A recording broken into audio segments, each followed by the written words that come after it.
kay Mayor Ronnie Dadibas.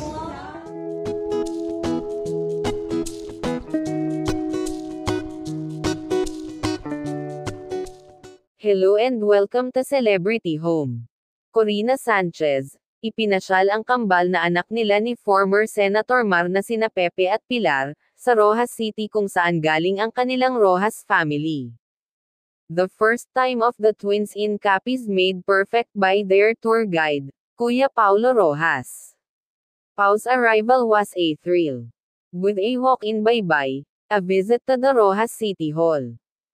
A short intro to the twins' great-grandfather former President Manuel Roxas. A trip to end a prayer at the beautiful Sacred Heart of Jesus Shrine, and capping the day at Mayor Ronnie Dadibas Pride Project, the Bye-Bye Dancing Fountain at the New People's Park. What a day! Stay tuned for the rest of the tour ng magkakapatid.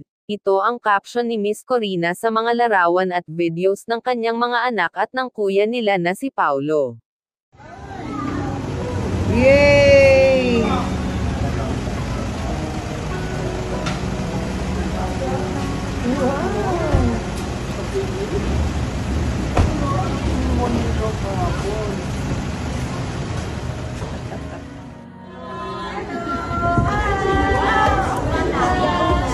Nag-open sila sa Roxas City Hall para kay Mayor Ronnie Dadibas.